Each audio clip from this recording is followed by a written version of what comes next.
Good afternoon. I'd like to welcome you all to Loyola Marymount University. If you need anything, please ask myself or Professor Khalsa or Sarah Harrington or the people that are dressed in black. And the restrooms are around the bend, and if you're a little bit shy, you can go up the back and then take the elevator down, where the restrooms are right in back. The coffee break will be, again, right in back. And we're really quite delighted to have such a wonderful, talented group of people, not only in here, but in here. So we're so happy that you made it this far. And to welcome you officially to the university, I'm very honored to bring forward our dean, Robbin Crabtree, who is a specialist in communication and a specialist in women's studies and a true advocate for justice. And as we often confer with one another, we all need that wonderful state of peace that we can find through Ayurveda. So, welcome, Robbin.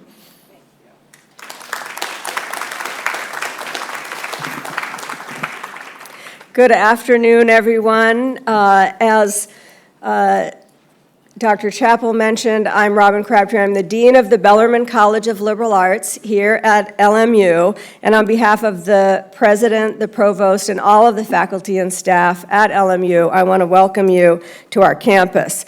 As you all know, Ayurveda is a traditional philosophy and method of promoting health and well-being, developed in India over many, many centuries, and what's going to be exciting over the next couple of days is how we deepen an understanding of using Ayurveda to find pathways that establish and maintain a balance through diet, exercise, cultivation of positivity, and action in the world that brings balance, peace, and justice. Interestingly, Ayurveda accords well with our mission at Loyola Marymount University. And you know we're a Catholic university, so you might be thinking, how exactly? We seek to educate the whole person, and through academic excellence in dialogue with spiritual development, we seek to form our students as persons who will use their gifts and talents to positively impact the world. We have an ethos of cura personalis here, which is really about helping students find out who they are and who they want to be in the world and in community. And so those are very much consistent values. We're truly honored to welcome so many remarkable scholars and practitioners to our campus from so many disciplines: medical doctors, holistic healers, scientific researchers, philosophers. That represents the spirit of the liberal arts and sciences and all the disciplines, but also the critical importance of interdisciplinarity in relationship to any challenge we're facing in the world today. We're also very happy to welcome so many members of the greater community, not only from the Southland in California, but really well beyond. We're meeting today in the Life Sciences Auditorium, the newest building, and quite a signature building here at LMU. Now, there may be folks watching from the Hilton Auditorium in the College of Business Administration, and I also want to welcome all of you to the conference. Your presence in such great numbers clearly affirms the value of this conference and its resonance with our contemporary moment, in addition to our enduring values. Today's conversations will be moderated by Dr. Nirinjan and Dr. Chris Chappell. Nirinjan is the clinical professor of Sikh and Jain studies here at LMU, and Dr. Chapple is our Naveen and Pratima Doshi professor of Indic and comparative theology. He's also the founder and director of our Master's in Yoga Studies program, which is a unique program in North America. Both of these professors are generously supported by community donations, by members of the community, friends of LMU, who support the educational program here. And I really want to express LMU's gratitude, particularly to Mr. and Mrs. Doshi, who are great friends to LMU, to the Ubroy Foundation, who's been a generous supporter of our programs, and to so many of our friends in the Giant and Seed communities of Los Angeles. Our students benefit from your generosity, from alumni and friends like you who endeavor to contribute to the greater good, among many other philanthropic commitments, wanting to support the high quality of education we provide at LMU, and one that is inclusive of students, faculty, and courses from all religious traditions and faith perspectives as part of a true expression of our Catholic, Jesuit, and Marymount heritage. So in the spirit of integration of all of those things, I wish everyone a fantastic conference. Thank you so much.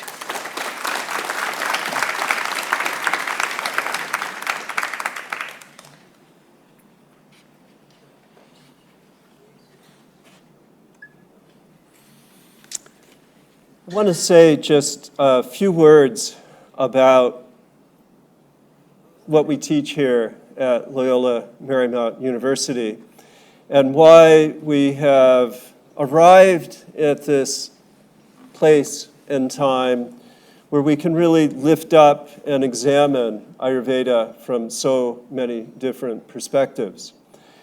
And the Roman Catholic Church, back in the early 1960s, created a document that is official church teaching called Nostra Aetate. And it arose in response to some of the horrors that happened in the middle of the 20th century when members of a religious community, Judaism, were subjected to horrendous torture and murder. And the church said, we must pay attention to all our brothers and sisters. And they came forward with a revolutionary statement, unprecedented in Catholic history, that welcomes and encourages truth in all its many expressions. And it says, where would there be a Christianity? How could there be a Christianity without Judaism?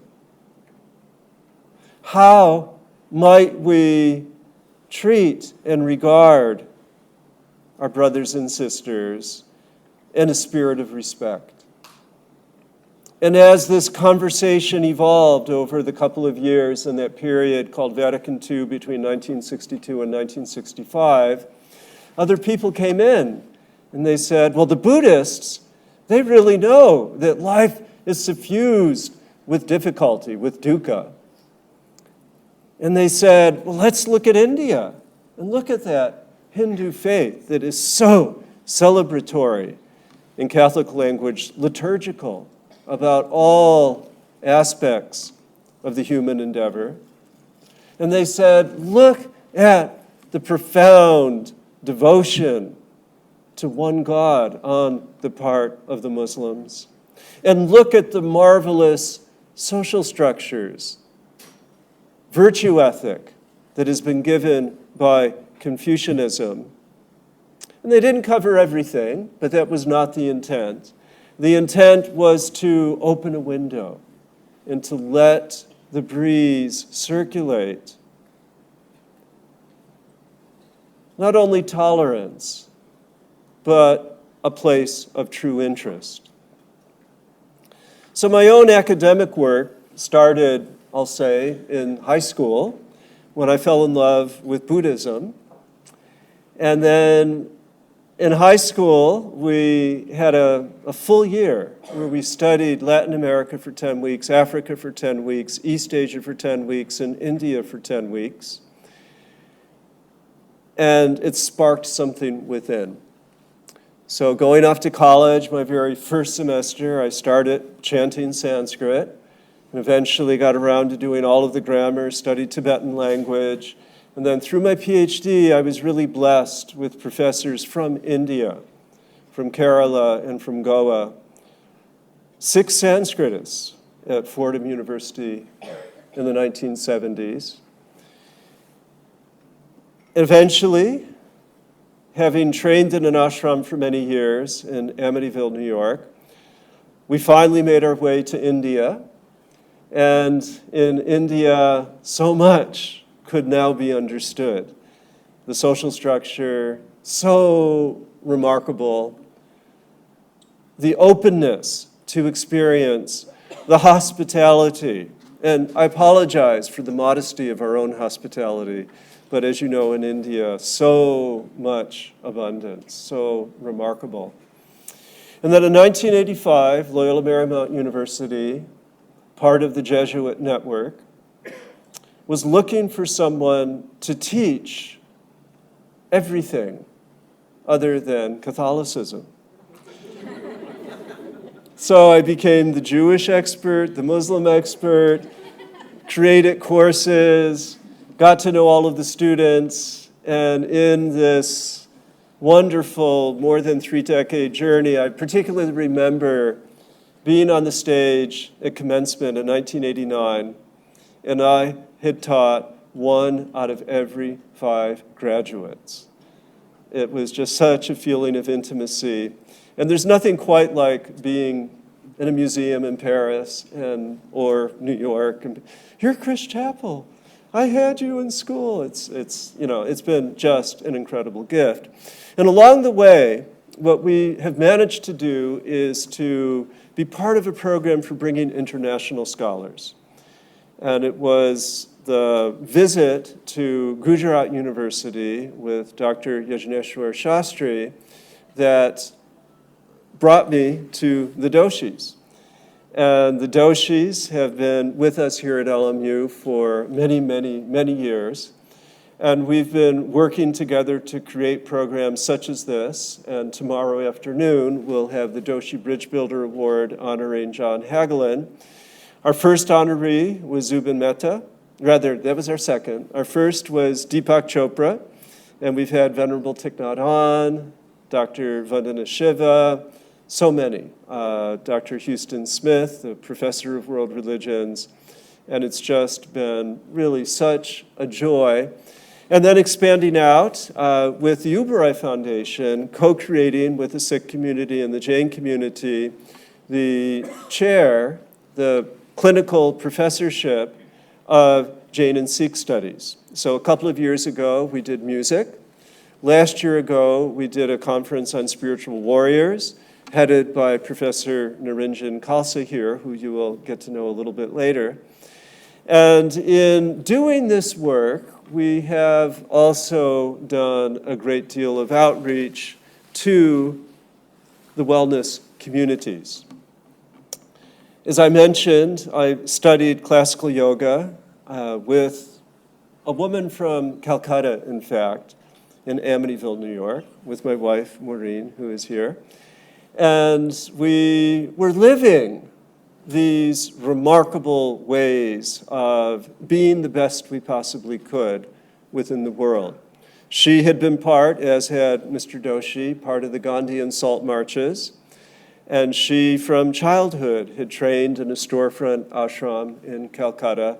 And when she landed here in the United States, she saw in the late 1960s a hunger, a spiritual hunger, and did what little she could to reach out and extend the knowledge of the Bhagavad Gita, of the Yoga Sutras, of asana, of pranayama, most importantly, the yamas and the niyamas.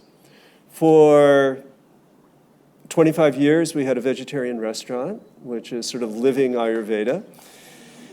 And it was a wonderful opportunity, a wonderful moment shared by many of you when we experienced those tremendous cultural gifts that came to us in the 1960s and through the 1970s.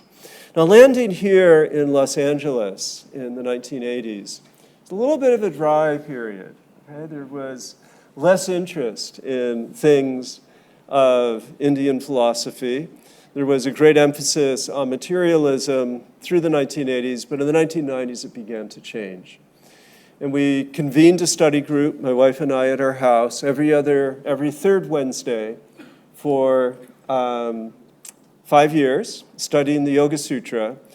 And during that period, many people from the TM movement, from the Shivananda Yoga Vedanta Center, the Vedanta Society of Southern California, disciples of Amaji, disciples of Guru Mai, disciples of, the list is very long. The Kashmir Shaiva Fellowship devoted to Swami Lakshmanju. We had sociologists, classicists. And I went to the university and I said, we need a graduate degree. We have all these wonderful, well-educated, talented yogis. And they looked at me like I was from Mars. And then we got a new dean, and I went back to that dean, and he said, absolutely not. But I have a neighbor who teaches at Santa Monica Yoga, and she thinks that you should just do little courses. So in 2002, we started certificate programs. We now have 6 different certificate programs. And by the middle O's, by around 2007, 2008, we had graduated hundreds and hundreds of people who had studied Sanskrit language, who had studied the Bhagavad Gita, who had studied the Yoga Sutra, who had studied the Sankhyakarika, and who were beginning to more deeply understand their own yoga practice, their own meditation practice. So some new administrators came along and they said, you have so many people, you should really start a graduate degree. So in 2013, we launched the Hemisphere's first and now still the only Master of Arts in Yoga Studies. And we welcome you as part of that larger family. We have a YouTube channel that will allow you to watch some of the prior events that we've had here. We generally have a monthly lecture with some expert from around the world, and we did a wonderful conference on translating the Yoga Sutra a couple years back. And then these will all also be posted to that YouTube channel.